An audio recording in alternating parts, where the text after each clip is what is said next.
আপনি একটা বললেন হবে না, অশান্তি। দাদিরে খুব ভালোবাসবেন, দাদির মন জয় করবেন, শাশুড়ি মন জয় করবেন। শাশুড়ি দেখবেন মা আপন মা, আপন মা ভাববেন, মা বাপ ভাববেন, সম্মান পাবেন। তর্ক মোড়ও করবেন না। যদি জীবনে সংসার করতে চান, স্বামীর সাথে কেউ সাথে তর্ক করবেন না।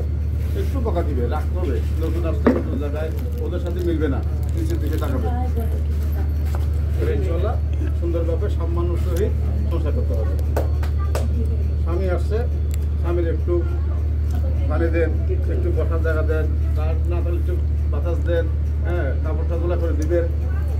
স্বামীর মন্দ করবে না। আর নামাজ পড়ে আল্লাহকে স্মরণ করবেন। হ্যাঁ, নামাজ পড়লে অনেক কিছু থেকে আপনি মুক্তি পাবেন। মেয়েটা হবেন, জান্নাতে হবেন। এখন আপনি আজকে গিয়ে না, আপনি কাউকে মনে করতে পারেন না, সেই জন্য আল্লাহকে স্মরণ করবেন। খাওয়া দাওয়া করছেন? কোনো সমস্যা হচ্ছে এখানে? শুনেন, শ্বশুর শাশুড়ির কথা, এখানকার কথা আপনার নবাব দিবেন না। এখানে পৌঁছে দিয়েছে, খতম করবেন। তারপরে যদি না পারেন, আপনার নানাকে বলবেন। আপনার মা বাপকে কেউ তো বলবেন না, কারণ ওরা অশান্তি থাকবে। আপনি একটা কথা বলবেন, ওরা অশান্তি বোধ করবে, হজম করবে। মা বাবার কাছে বলবেন না।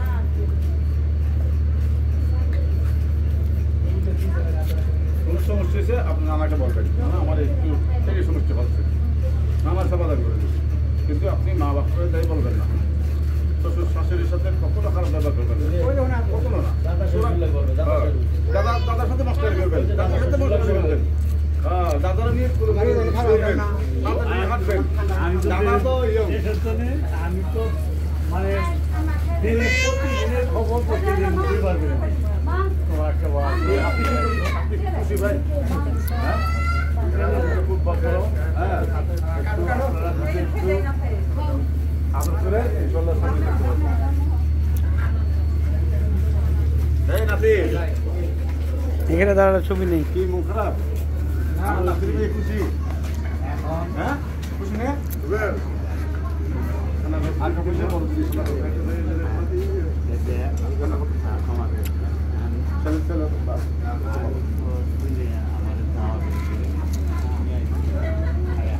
নাতিন নাতিন সেই বুঝে নাতিন আমি ওর নাতিন বুঝে আমার দ্বারা আমি বুঝি যে কিরম নাতিনের কিরম ময়া কিরম ওর নাতি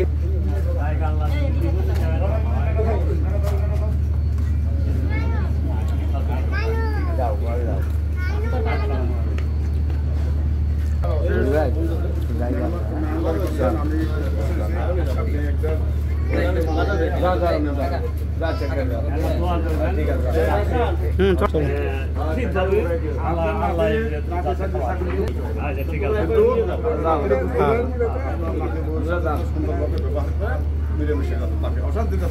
আমি যতদিন দিনে আমি ছেলে সব আমরা যাওয়া যায় তাহলে।